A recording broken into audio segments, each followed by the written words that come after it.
Welcome to the Dave Palma Show, the podcast that revives, restores, and awakens your innermost capabilities. You have the training and the talent to succeed, but do you have the guts to fail? I love what I do. When you love what you do, you want to be the best at it. Today is about the power of you. You will change the world. Find your path to success through the journey of those who have succeeded. And now, your host, Dave Palma. Hi, welcome back to the Dave Palma Show. And with me in this episode, I have the author of the book, Aim for the Uprise, the international playbook for success in faith, family, and business. Stu Crum, welcome to the Dave Palma Show. Dave, thank you so very much for having me. Great to see you today. Great to see you as well, Stu. It's great to see a fellow sports person, obviously in the college scene. I actually wanted to go to American college doing track, actually. Well, I stayed in the UK. Did all right. Not great, but it's a great thing to have, transferable skills to have, isn't it? It is, absolutely. I think sports translates perfectly into business, into education, just about everything in life. Yeah, no, that's absolutely right. We'd like to really, obviously, talk about your book. The idea of this podcast will be, how to face a head-on and aim high advice from yourself, from an international living expert, which you are, really. I'm sure you're an international person. Yeah, I've spent, I've been to 76 countries, spent last year a lot of time in the United Kingdom. Used to work for Royal Dutch Shell. Our headquarters are in London. Where? Who? Royal Dutch Shell. Oh, Shell. Yeah. Okay. Whereabouts are they based then? Right across from the eye. Ah, that's very nice. So I grew up as a kid. I grew up as a kid near there, so there was nothing there when I was growing up as a kid. I'm going to be 60 in a couple of months, and it was just disused warehouses from the Industrial Revolution, really, on the 50s and 60s. The tea company wasn't needed anymore, from India, and getting all those shipments, from the colonial days. So computers changed all that. But yeah, it's a fantastic area to be in, actually. It is, and I spent probably 100 nights in that area, so I've quite a bit of time. And great for nightlife, yeah, great area. Don't get drunk in front of the guards, though. They'll have you. They'll have you straight away for breakfast the next morning. They don't mess around, do they? Neither do their horses, actually, either. That's fantastic. Well, we're going to talk about your book. Obviously, we're talking a bit about your life. Tell us a bit more about being intentional, the 8 principles to live by. Yeah, so I don't have to, you got to show that it take an hour just to talk about the 8 principles, but... Oh, all right. Well, put it in a nutshell. But I do want to talk briefly just about intentional living. And as I started writing this book, I started writing as a leadership book. But what I realized is my life is a lot more about business. Yes. My life is equally about my faith, and it's about my family. And so I realized that from a very early age, I lived intentionally. Intentionally meaning I had a purpose. And just about everything I did as an athlete, I was very purposeful. As I've raised my children, who are now grown adults, and I have 4 grandchildren. Right. Oh, wow. Okay. Yeah. And even in business, everything I've done has been with a purpose. And so when I thought about writing this and talking about intentionality, the few things we talked about was, number 1, you got to have a purpose. What's your goal? Number 2, you have to have priorities. What are your priorities? 3, you've got to take away your distractions. And I won't go through all 8, but the bottom line is things in life can happen if you're very thoughtful about what you try to accomplish. And if you're not, any road will take you there. So I talk a lot in the book about how do you have intention in your life in every aspect of your life, because I do think, and this is my last point I make, I do think a lot of people are very intentional in one part of their life. And for a lot of men, it's actually just in business, right? Yeah. And sometimes they forget about the family. And quite frankly, the family becomes sometimes even a second choice. And for me, I always put my faith in my family in front of my business. But because I did that, I've had business success. Yeah. No, that's fantastic. Well, I'm sure we'll hear a bit more about your business towards the end, but let's get more into the book now. What was your intention for writing this book? Well, originally I had, if you asked me 2 years ago, I wasn't even writing a book. I honestly wasn't even writing a book. That's the truth. I actually sold a business about 18 months ago to a company called Circle K. They're the largest convenience store company in the world. Right. And Okay. I had a car wash business and sold that business. And in my negotiations with one of the deal makers from Circle K, the guy said, you get to know people really well when you're negotiating a deal. It was a $400 million deal, so it was a big deal. And he said, Stu, man, in talking to you, you've had a really interesting life. You should write a book. And I thought, wow, I never really thought about that. I never thought my life was that interesting, but maybe I'll think about that. Yeah. What I had done, Dave, which is interesting, is every year, I've been a chief executive for 14 years. Okay, yeah. And every year, every week, I write an inspirational note to my team.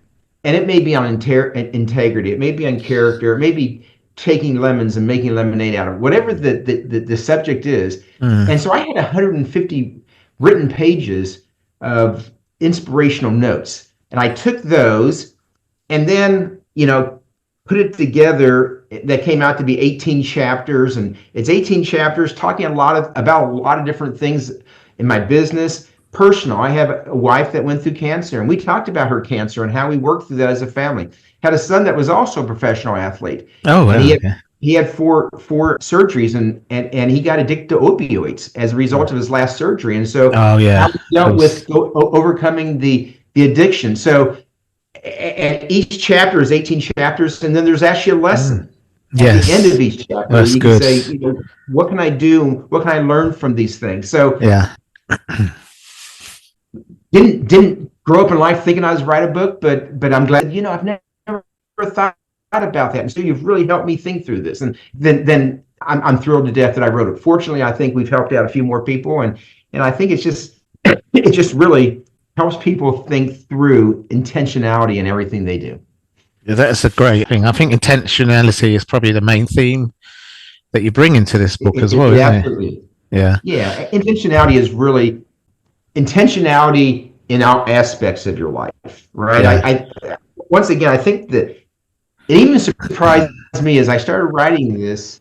It really moved from being a leadership book, how do you lead teams, to how do you lead a family, and how do you lead in your faith, and how do you lead in every aspect of your life? So yeah, it ended up being very cathartic for me, because it gave me a chance. I'm 64 years old. Gave me a chance to look back, let's call it, on my last 54 years of life, and say, why'd I do what I did? And we all define success differently, right? I don't just define success by material wealth. My wife and I have achieved material wealth, but that's not success. Anybody can do that, and it doesn't create joy or happiness, right? Yeah, I can see that. It really did. It gave me an opportunity to look back and see how I've defined success over the last few years. Exactly, yeah. I mean, I've got my way of, obviously, I retired with a firefighter's pension. Is not enough. A lot of firefighters moonlight. These days, everyone's doing a second or third job after the pandemic anyway, with the cost of living crisis. But, however, when you suddenly find yourself making more than you could live on, you still realise, I mean, I've got a 9-year-old daughter, but I'm 60 in a couple of months' time, so I'm kind of late in it. Yeah. So, well, there's a couple of things really. Is you've got this thing about living for and not living through your kids, and because you mentioned about you had 4 kids and you've got grandchildren as well, which obviously is not an unusual thing to be in, a position to be in. And of course, as I say, I was a sports person from school days. I'm sure you was a high school, yes. Football star before you got the scholarship at whichever college. How do you, first of all, before we talk about kids living for your, not through your living for and not through your kids, how do you draw a parallel between sports and business, and how has your early sporting career then shaped you? I mean, I know from my own answer for me, but I want to hear it from you. Yeah, I actually can look back at a time I was 21 years old. It was my last year at university. And of course, in the United States, the university program is really semi-pro. Now it's become professional, actually. But it is. They actually won the case in California to make it like you got to pay these athletes. Yeah, you have athletes making $1 million a year in university now, right? Yeah. When I was in school, you just got a scholarship only. You weren't allowed to receive money. Yeah. So I can point to one example. My last year in university, I was there's a preseason All-American team, and that's the team you want to be on. They take all the athletes and all the universities and say, who's the best this year? And I was in my position. I'm a kicker. So I'm the guy that kicks the ball through the goalposts. Yes, right? yeah. And safe as one to be in, isn't it? That's right. It is crushed by the quarterbacks. Yeah, I don't wide get receiver's probably the most dangerous one, actually. Yeah, it is. I don't get touched by anybody. I kick and I run. But I was a preseason. In the very first game of the season, I missed 3 field goals, and I had 3. And all of a sudden, people are looking at me and saying, "You're supposed to be the best in the country, and you shouldn't miss 3 in a season. You missed 3 in one game." Yeah. But I did that because I actually had my timing off. But what it taught me was the next game I came back out was against our in-state rivals, Oklahoma State University, and it was our in-state rivals. And I went on to be the MVP of the game. I kicked 4 field goals. It was a nationally televised game. We won the game 25-15. But I learned about myself is I had the worst game of my career the week before, and the very next week I learned resilience. I learned from my mistakes and what I was doing wrong, and I went out there and kicked 4 field goals. I had more than half the points on the team, ended up being called the MVP of the game. In the States, it's called Chevrolet Player of the Game, which is a scholarship they give. And it was just a great learning lesson for me. So you've got to learn that as athletes, we fail. And you learn from your failures, you pick yourself up, and you go back out and get on the field and do it again. And that was one of the best learnings, because I had never experienced that type of failure ever as an athlete, never as an athlete.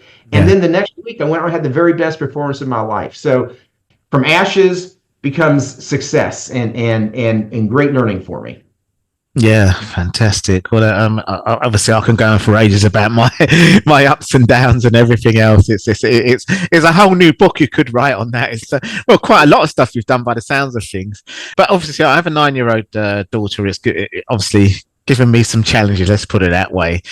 What could you tell me about living for, not through your kids? Well, I will tell you, as a father of an athlete in particular, and I'm sure it's no different in the UK than it is in the United States. We have a lot of parents that want to. They didn't have that success in high school and college professionally, and so by golly, their kids are going to have that success. They put the kids on the field. They pay for a lot of training, and they essentially start living through their children. The problem is, the child may or may not want to be doing that. Well, that's right. Exactly. Yeah. Right. And so what I've learned, and I learned watching this as a very young parent with my son in American football, is my son started playing at 7 years old, and I saw the coaches screaming and yelling and jumping up and down. They were treating these kids like they were teenagers or young adults. How old was he? 7. And I literally took my child at the end of that season. We let him play the entire season, and we took him off the pitch for 4 years. Just said, "You're not going to play anymore." Self-esteem, everything would go, wouldn't it? Right. You know what? It was these coaches that thought, I'm gonna live through my child. But here's the lesson in this: we put him back in that same sport at 11 years old. Yeah. And by the time he was 13 years old, he was a star. And he didn't miss a beat by taking off the 4 years. So the lesson I learned very quickly was the child has to enjoy it. The child has to have the X factor. Yes. It's not mom and dad. We as parents should encourage. We as parents should do everything we can for our children to have success. But we shouldn't do as parents is live through our child and try to stress our child out by asking them to do things they don't want to do. And exactly. Yeah. I see this all over. It does. Yes. One advice for parents is your child will be successful because they've been given a gift and because they have the X factor. Exactly. Yeah. Give them tools, but don't push them beyond their limits. Yeah, and you're right. You're hitting it now in terms of look, wait that little bit longer. Let them take that break. If it's 11, even if it's 15 or even 18, they might not know what they could be good at, and you know, things don't. Some people are late developers. Oh, some people do. Kids do stuff at 6, 7. I mean, in this country, soccer is something that's drummed into them at a very young age, and by the time they're 16, they're ready to play pro. And it's probably the same all over the world, actually. Yeah, so that's one sport where tennis is another one where it's drummed in at a very young age because and golf. Golf. Well. Oh yeah, golf. I never thought that. I thought that was a kind of open because I took up golf after my track, just as a recreational thing, which a lot of people do. It's like an enjoyment thing as well. But I didn't think it was something. And there is young people playing as well, like athletes. Yeah, I was at my golf club on Monday night having dinner, and I saw this young man on the putting green after dinner. He couldn't have been more than 8 or 9 years old. He had his bag and he was lining up putts and lining up. I thought, this kid at 8, 9 years old has the X factor. He already knows what to do. And he was out there and I didn't see a parent in sight. In any sport, in any but the child has to have that X factor. The parent can't have it for them. No, that's right. Yeah, exactly. Right? Exactly. Well, obviously that's a good analogy because I can relate to that as well. But I hope the listeners who aren't into sport can look at it from another angle. Like, don't push them into drama. Don't push them into not academic, because school is school. You got to really, even if it's homeschooling, you got to make sure they have that. Don't destroy their academic kind of route, but obviously don't push them and say, right, you didn't do that right, get that one, or whatever. So, but yeah, we all hopefully will get your point. I obviously do, because I know I actually didn't start doing well in sport and winning everything from the age of 11 myself. I actually had things going wrong when I was 8, 9, 10, and it was a way out for me, you see. So that's why. So but you had success later because, of course, your desire. So I mean, I did actually drop out again when I was 15. I went off the rail a bit, then I came back at 16. Then that was my sport basically, and then I just and then a couple of life things happened to me, in my early 20s. Then I joined the fire service because I knew it was are you going to be an Olympic gold medalist, or are you going to be? Because in athletics, it was the same as college sports. I'm 4 years younger than you, but it's the same as college sports, where athletics in my days, you actually got banned for life if you took even $1 for the sport. Now you can bet, there's actually a sport that a women's event in New York that just took place from the owner of Reddit. I think they got paid £60,000 for the winner or something. It's not a lot of money, but it's where the sport's going. Do you see what I mean? Yeah, absolutely. And of course, they get more for endorsements, sports sponsors, and things like that. Anyway, let's not go down that road. We're talking about your playbook. Yeah, obviously, you spoke about how faith has shaped your business life. You can talk about that as well. Well, I realized, and I tell you, I had a tough experience my freshman year, which is first year at university. For people who don't understand American football, and what I did is, we have a snapper, a holder, and I was the kicker. And the gentleman who snapped the ball to me, my third game of the season, got sick. And we felt like he had pneumonia. And he was diagnosed, went to the hospital, and 3 days later, he ended up dying. 19 years old, one of the healthiest young men you've ever met in your life. And it literally shook me to the core. First sprint, I had it really passed. And what I realized is, and I asked myself, is there life after death? Right. And I literally had a lot of questions because I hadn't really thought about it up to that point. And is there more to life than football? I had a lot of questions. It was at that point I realized that there was something bigger than me, and that was God.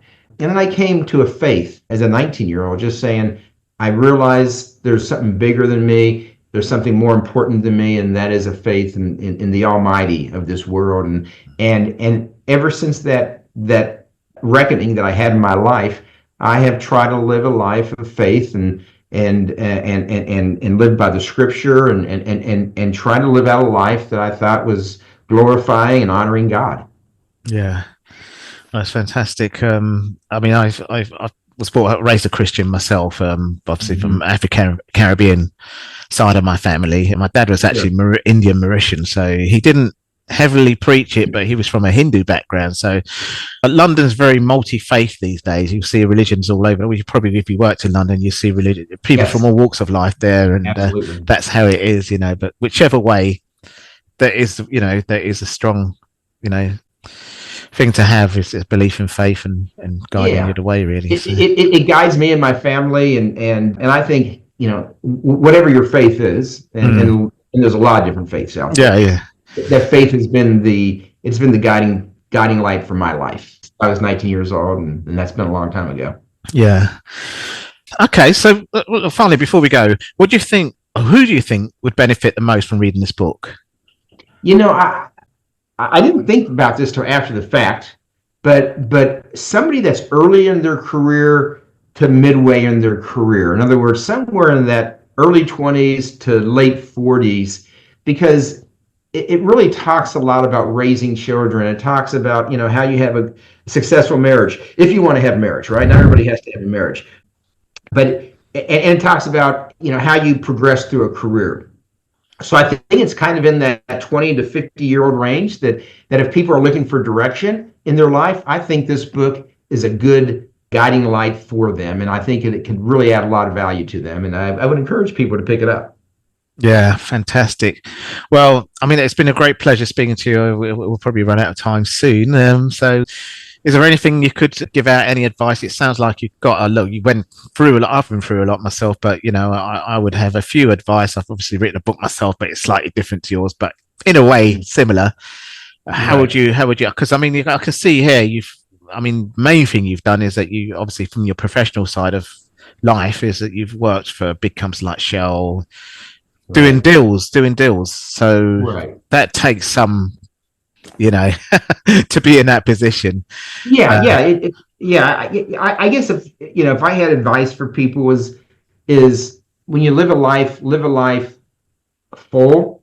Don't just focus on one thing. I've seen so many people that have been great business people, but actually have really struggled with their family. Yeah, and I think that is.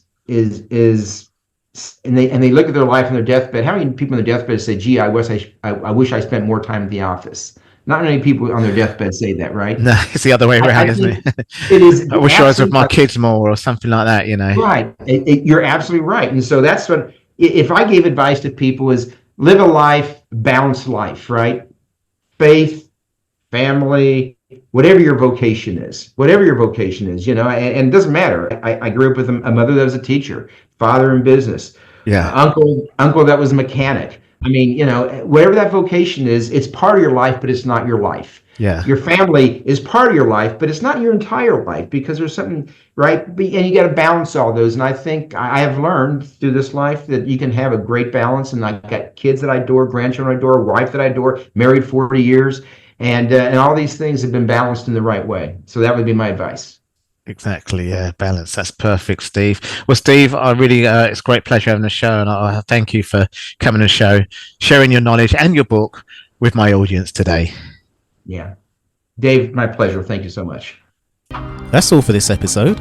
Thanks for listening. And remember, if you want to support what we do, then share, subscribe, and leave a review over on Apple Podcasts.